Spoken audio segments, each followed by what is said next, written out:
नमस्कार दोस्तों, आना नेल स्कूल हिंदी चैनल में आपका स्वागत है। आज हम थोड़ा कॉम्प्लिकेटेड डिज़ाइन करने जा रहे हैं, मतलब थोड़ा एडवांस लेवल का है। तो ये जो डिज़ाइन है इसको कहते हैं ओशन रिपल इफ़ेक्ट डिज़ाइन। तो ये मैंने एक्सटेंशन के थ्रू करा है। तो अभी देखते हैं ये कैसे करा है।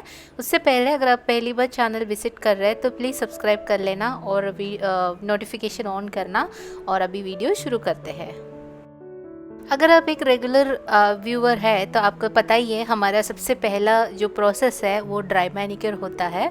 तो ये है मेरी जो क्लाइंट है उनका नेल्स। जैसे आप देख सकते हैं, मतलब ये रेगुलर नेल एक्सटेंशंस नहीं करते, बट ज़्यादातर जो टेम्परेरी एक्सटेंशन यानी कि प्रेस ऑन नेल्स ज़्यादातर इस्तेमाल करती हो। और उसके साथ साथ वो एक आर्टिस्ट है, तो आप देख सकते हैं बहुत सारे कट्स एंड सब है नेल्स पे।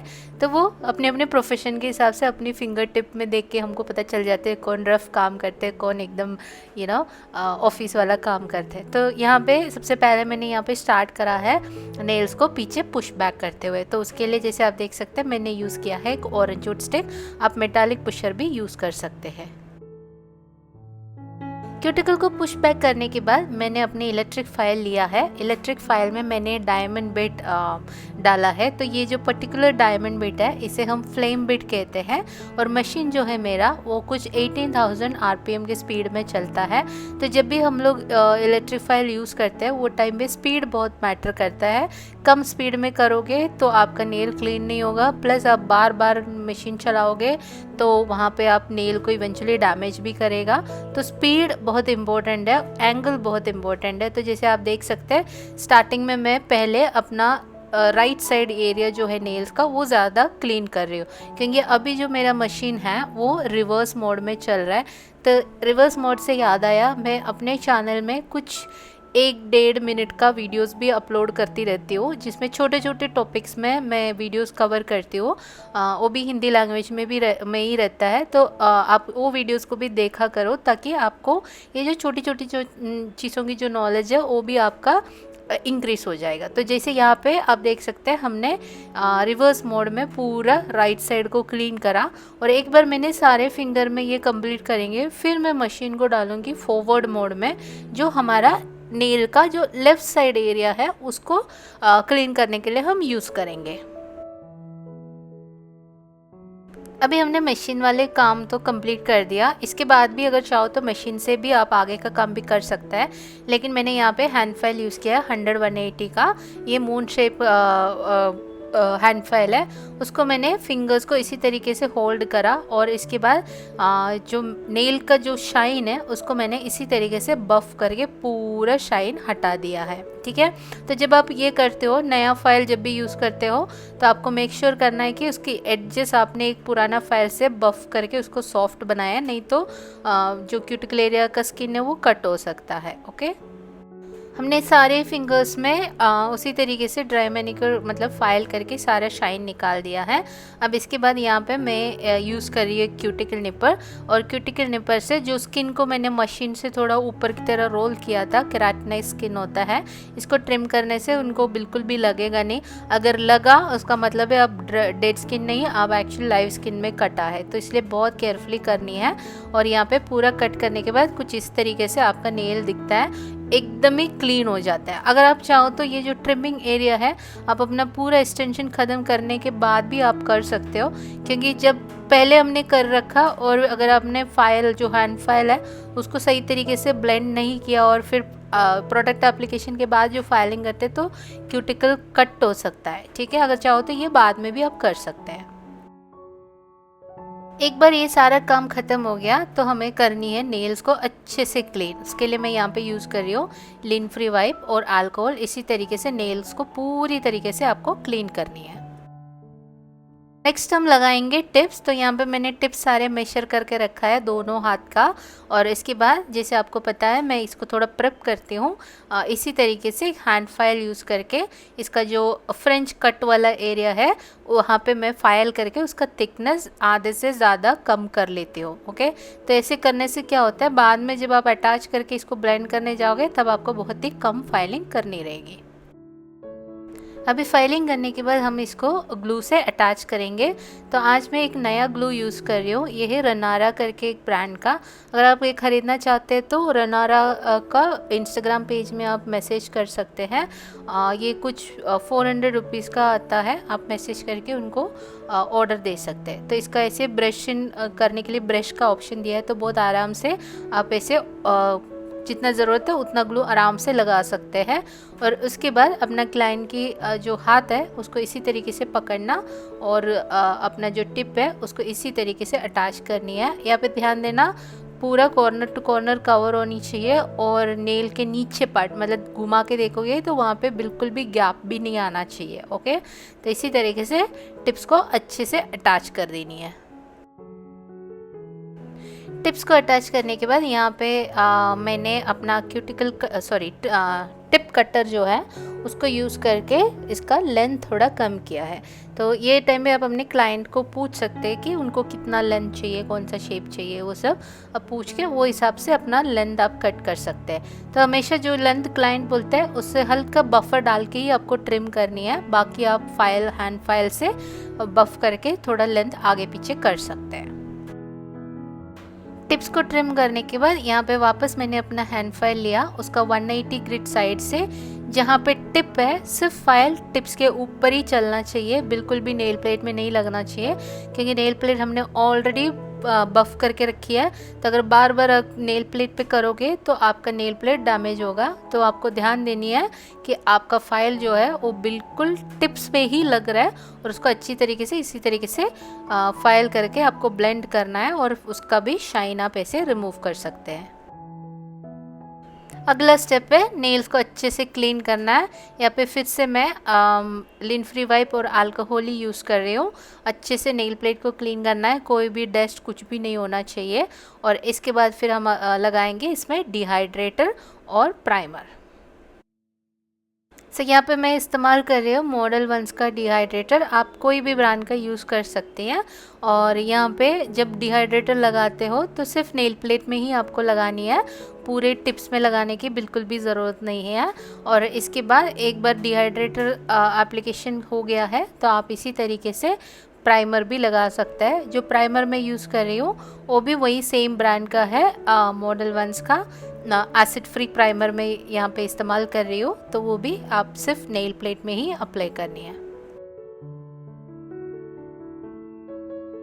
प्राइमर और डिहाइड्रेटर के बाद अभी हम थोड़ा हटके जो अपना रेगुलर जो टेक्निक्स है उससे थोड़ा हटके करने जा रही हूँ।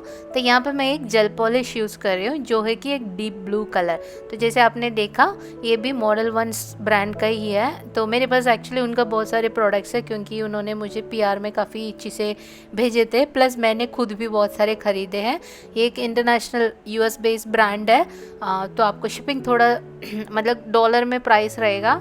कभी आपको ख़रीदनी है तो आप मुझे कमेंट में बता देना, मैं आपको उसका लिंक दे दूँगी। प्लस अगर आपको कोई भी टेक्निक सीखनी है तो हम डिफरेंट कोर्सेज ऑफ़र करते हैं। तो आप मुझे डिस्क्रिप्शन में एक फ़ोन नंबर है उसमें व्हाट्सअप कर सकते हो या फिर मेरे इंस्टाग्राम पे आप मुझे मैसेज कर सकते हो और फिर डिटेल्स आपको मैं शेयर कर पाऊँगी। ओके, तो जैसे आप देख सकते हैं स्क्रीन में मैंने जहाँ तक टिप्स लगाए थे पूरे टिप्स के ऊपर थोड़ा मैंने नेल प्लेट भी यूज़ किया है यहाँ पे।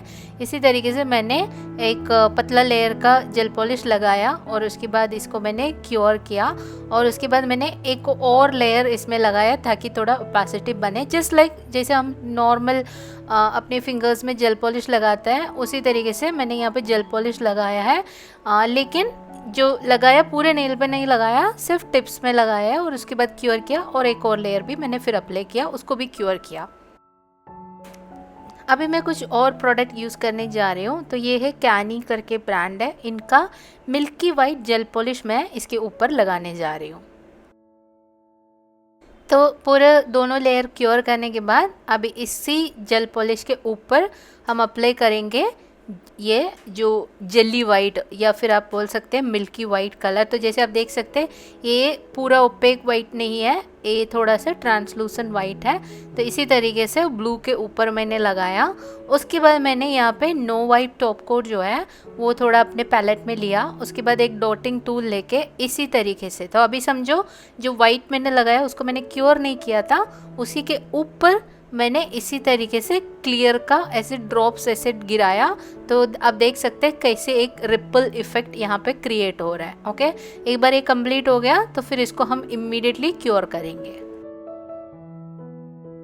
क्योर करने के बाद हमको इसको कवर करनी है क्लियर एक्रिलिक से। उसके लिए मैं यहाँ पे ग्लैम एंड ग्लिट्स का क्लियर एक्रिलिक यूज़ कर रही हूँ। तो अभी मैंने सारे फिंगर्स में वो प्रोसेस कंप्लीट किया था। उसके बाद मैंने उसको पूरी तरीके से क्योर किया था, कोई टॉप कोट नहीं लगाया उसके ऊपर। अभी हम यहाँ पे क्लियर एक्रिलिक से ही, मतलब ऐसे समझो ये जेल टॉप कोट की जगह पे हमने क्लियर एक्रिलिक से इसको इनकैप्सुलेट कर दिया है। ओके, तो अभी नीचे जो इफ़ेक्ट क्रिएट किया वो ऑलरेडी क्योर हो चुका है, तो ये एक्रिलिक लगाने से उसका इफ़ेक्ट में कोई चेंजेस नहीं आएगा। ओके, तो इसी तरीके से मैंने क्लियर एक्रिलिक से सारे फिंगर्स में जो इफ़ेक्ट क्रिएट किया था उसको इसी तरीके से हमने इनकैप्सुलेट कर दिया है।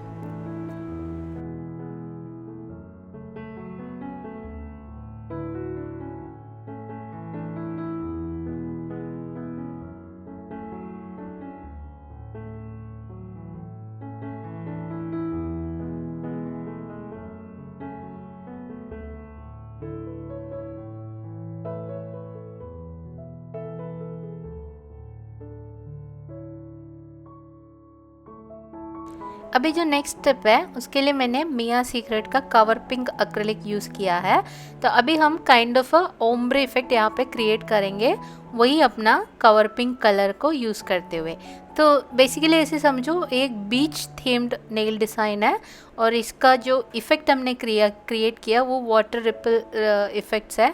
तो इसी तरीके से हमने एक छोटा सा बीड लिया, उसको जहाँ पे हमारा कलर है उसके जस्ट पीछे रिलीज़ किया और उसके बाद उसको थोड़ा से ऐसे हमने एक ओम्ब्रे इफ़ेक्ट यहाँ पे क्रिएट कर दिया है। ठीक है,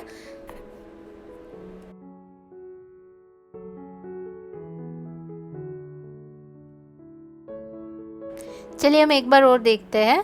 तो जैसे आप देख सकते हैं मैंने यहाँ पे एक बीड लिया और उसको पूरा पहले मैंने सिर्फ ओम्ब्रे इफेक्ट क्रिएट करने की कोशिश की थी, बट उससे अच्छा यहाँ पे मेरे को ऐसा लगा कि पूरा एक साथ ही क्यूटिकल सब एक साथ ही बनाओ तो ज़्यादा अच्छे से ओम्ब्रे इफेक्ट आ रहा था।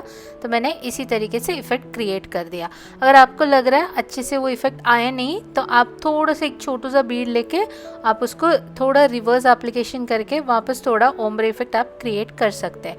तो जैसे यहाँ पे कॉर्नर में हल्का सा कम पड़ गया था तो वापस मैंने थोड़ा सा एक बीड लिया, एकदम ही थोड़ा सा रनी बीड लिया था ताकि उसको थोड़ा ऐसे ओम्ब्रे इफेक्ट यहाँ पे इस तरीके से क्रिएट कर सको। अब इसके बाद वापस हम अपना क्लियर लिया क्योंकि पूरा आर्किटेक्चर अभी पूरा लेवल नहीं हुआ है। तो जहाँ पे जो हमने न्यूड कलर यूज़ किया उसको कवर करते हुए बिना क्यूटिकल को डिस्टर्ब किए हुए हमने थोड़ा उसको नेल्स को लेवल कर दिया। तो जैसे आप देख सकते हैं यहाँ पे second round kind of encapsulation हम यहाँ पे कर रहे हैं। और इसके बाद एक बार ये स्टेप पूरा हो गया तो फिर नेल्स आपका फाइल एंड शेप के लिए रेडी है।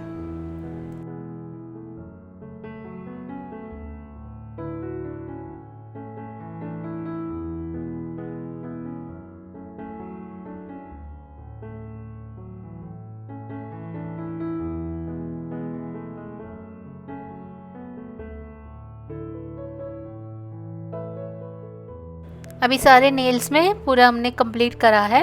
अभी यूज़ करेंगे हमारा हैंड फाइल से इसको फाइल एंड शेप। इसके लिए भी मैं वही सेम हैंड फाइल यूज़ कर रही हूँ जो है कि 100-180। पहले साइड से स्टार्ट किया और उसके बाद फिर ऊपर का फाइलिंग किया और एक बार फाइलिंग शेपिंग बफिंग सारे कंप्लीट हो गए तो फिर हम इसको टॉप कोट लगा के सील करेंगे। अभी हमने यहाँ पे सबसे पहले फाइलिंग कंप्लीट किया, फिर बफिंग कंप्लीट किया। उसके बाद मैंने अपना ब्रश यूज़ करके पूरा अच्छे से इसको डस्ट ऑफ कर दिया, और फिर मैंने चेक किया कहीं इधर उधर कुछ गड़बड़ है शेप में, कुछ भी आर्किटेक्चर में अगर है तो फिर उसको फिक्स किया। और उसके बाद फिर हम यहाँ पे इसको अच्छे से क्लीन करेंगे। क्लीन करने के लिए मैं हमेशा अल्कोहल और लिन फ्री वाइप ही यूज़ करती हूँ, जैसे आप देख सकते हैं। अच्छे से क्लीन किया। अब एक बार क्लीन हो गया तो फिर हम इसको टॉप कोट लगा के सील करेंगे।